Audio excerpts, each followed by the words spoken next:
Hello and welcome to another episode of Industry Celebrities in collaboration with Texas Apartment Association Education Foundation Room to Grow podcast series. I'm ThatKimberly and this is That Brian. Also known as Brian Crawford. We are here today at the MSH headquarters, Houston branch, to talk to Brian a little bit about how he got into the industry. I'm very excited to be here. Thank you. I appreciate you joining me and letting me crash your offices. How are you today? I'm doing great. How are you? Excellent. Awesome.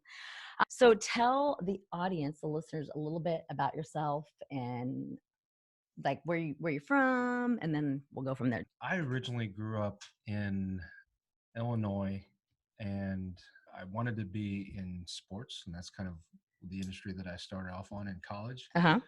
So what did you go to college for? I went to college for sport administration. I went to the University of Illinois.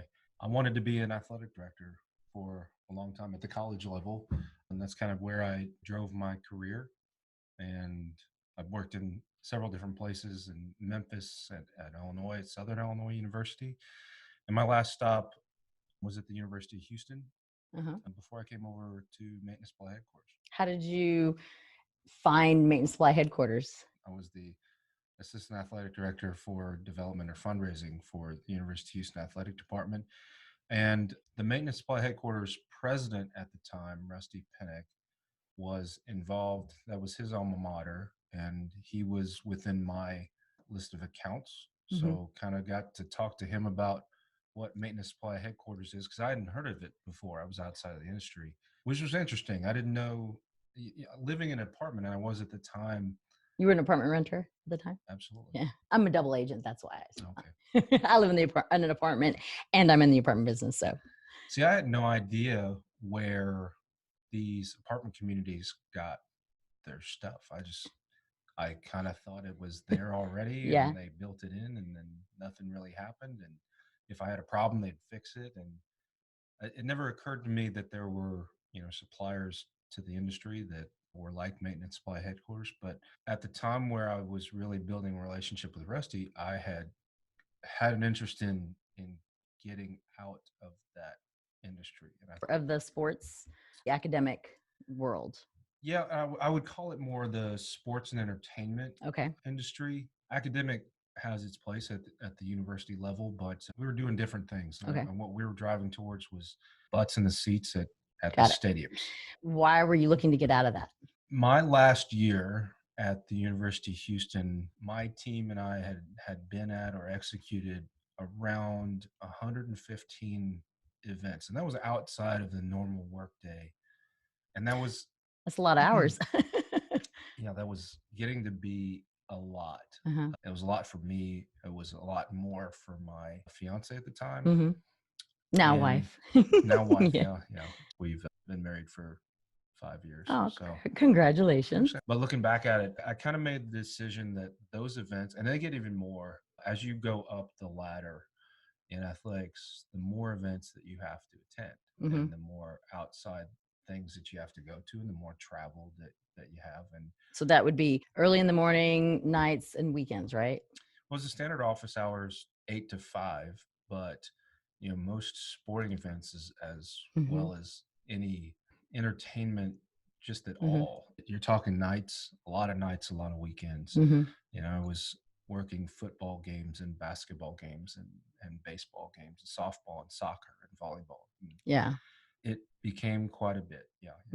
So quality of life was definitely something you were wanting. So that's how maybe Rusty caught your attention?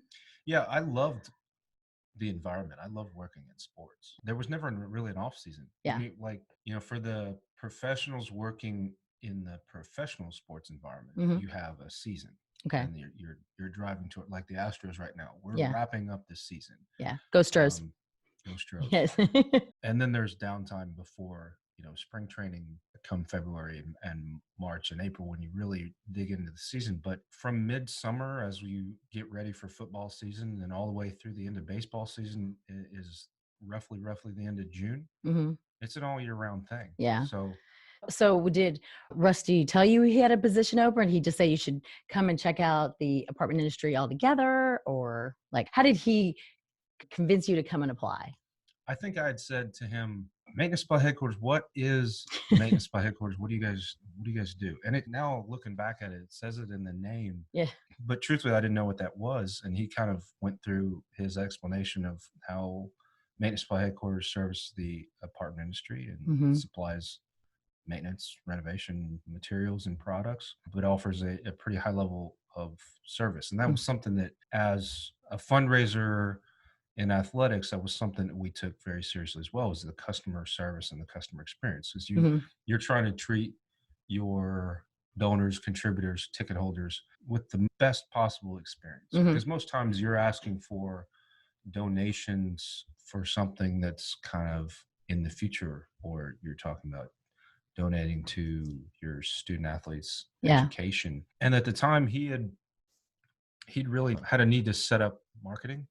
And that was something that our group in the athletic department had really gotten into, is the meeting of the minds between our communications department, our fundraising department, our marketing department, ticket sales, and fan experience. So all that was stuff that I had a really great deal of experience in. And one of the things that he was thinking that he was wanting to do was kind of merge all those different levels of the customer experience into some sort of position and department here at Maintenance Supply Headquarters. Called marketing. Yeah. And we didn't have that at the time. So it was interesting because I'm thinking about trying to get out of sports. And I had no idea what to do, because I'd started as a student worker in college my senior year in athletics, and I had no other outside experience other than tending bar, which can get you X places. Well, it's great customer service. There's a lot of people that get recruited. You've been a bartender. Yes, I have. And there's a lot of people in the multifamily space that have been recruited from, whether it's bartending, the restaurant industry, hotels, hospitality, like customer service is key in those spaces. So absolutely. There's a lot of people. You were not the only one that was, but it's an interesting story how, that connection, knowing him, you calling on him, I'm sure, making sure that everything was going well. And then for you to ask, hey, so what is this, and why, and just getting you inquisitive. Because he had asked me back, what do you do? And I kind of went through the explanation. He kind of said, yeah, it sounds like we need somebody kind of like you. So if you know of anybody within your department or know of anybody within the industry that would be really good fit for what we're trying to do, because it sounds like we're trying to do the same thing. Yeah. Send them our way. And then I'm kind of standing there going, how about this guy? So we had multiple conversations about what we wanted it to look like, and kind of drew up a job description from scratch. And we kind of said we'd take it a day at a time and step by step and build this out. And how many years later is it now? Going on 5. And what is your exact title? What do you do for MSH? Director of Marketing now. Back then, what was your title? It was the same title. Marketing dude. It's our new marketing guy. Yeah. So it was kind of limited at the time, because one of the great parts about Maintenance Supply Headquarters and the way that marketing exists as a supplier partner in the industry is our best form of marketing is our sales reps at the communities.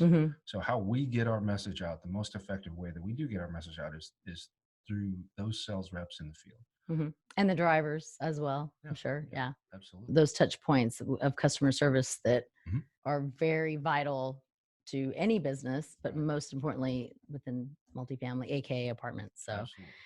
Totally things have changed since I started. I think the first thing that I was supposed to do was make a Facebook page for Maintenance Supply Headquarters. And today we're working on a billion other things, too, which is great. The team's gone from me to 11 of us. A couple of them are in the room right now staring at me. I wanted to see how much I'd trip over my words, I guess. No, you never do that. You do a great job. So what do you love about what you do? So I think what I get to do so much. And I think our team has the ability to impact not just the people in our company, but the people that they serve. So I look at our group. We serve our sales team, and they serve our customers. And obviously they serve their residents, but down to knowing what we can affect by our operational system being set up for same day delivery.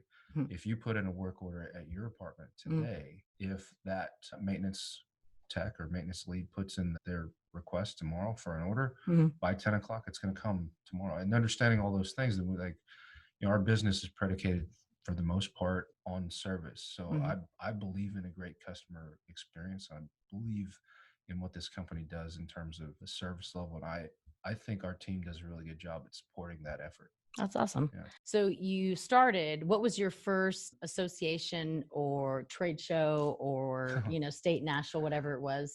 What was your first event?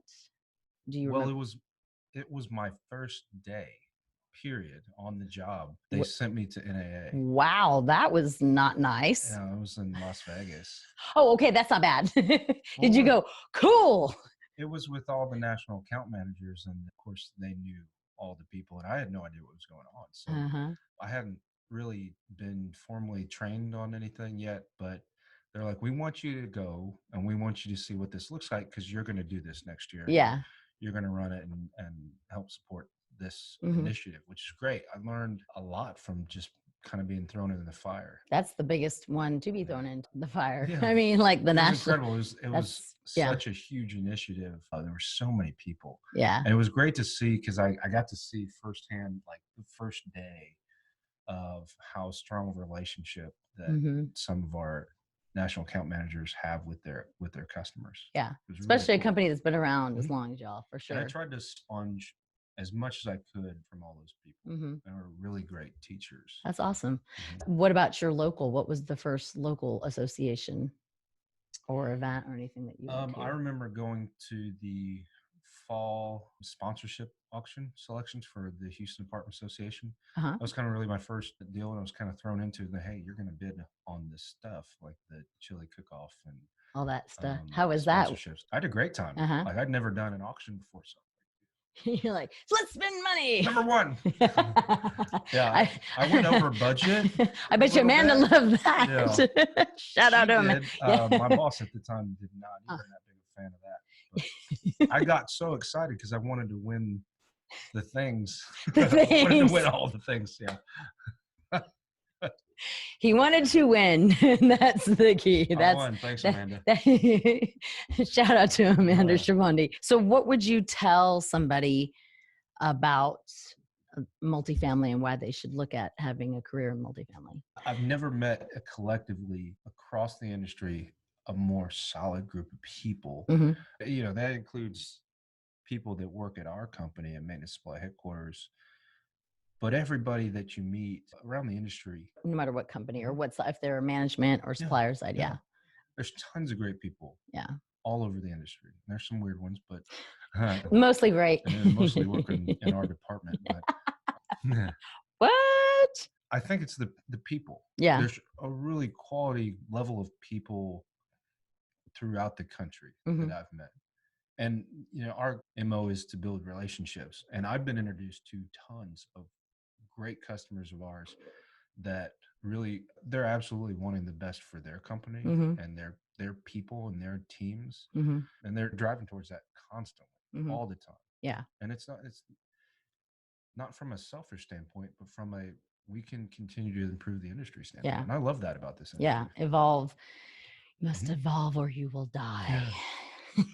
But I agree. After 15, I do too. Yes. After How long have you been doing this? 15 years. So what was the best advice that you were ever given by, whether it's somebody in this industry or somebody in the industry before, whatever it is, that really made an impact on you? Okay. So the best piece of advice that was given to me was by my grandpa. And it was always to always ask for advice. Because in his version of it was really, you don't know everything. You think you know everything, but you don't know everything. And it's kind of compounded when you get older and learn more from your experiences, you realize that you don't. Yeah. But I think what he was really trying to instill say in that and get you to, that you have to learn from other people's experience. Yeah. And when you do that, you compound your experience and do double and triple time with the people that you meet and the people that you surround yourselves with. So I like that piece of advice. It's funny because the advice is actually going to get more advice. Yeah. Well, because you don't know what you don't know. And if you don't ask, how are you going to find out? Right? Exactly. It's just the way, just because it's on the internet doesn't mean it's true. So put it in the Googleizer. I agree. The Googler, as some people I know call it. So how can folks, connect with you, get in touch with you if they want to learn more about you in MSH? You can send me an email. Okay. Brian.Crawford at supplyhq.com. Okay. That'll be put into the show description. Are you on the LinkedIn, as my boyfriend calls it? I am on the LinkedIn, and I'm on the Facebook. I'm going to get everybody to say it like that. I love it. So that's awesome. And I really appreciate you joining me here today. And my pleasure. And for all those listening and or watching, if Brian's advice or his story resonates with you, you find value in it, please share it with a friend, maybe tag your friend in the comments. But definitely keep watching Room to Grow. Stay tuned for next week's episode because there's always more room to grow. And I appreciate you, Brian, for being on Industry Celebrities and TAAEF Room to Grow series. Thanks again. Bye. Thanks. Bye.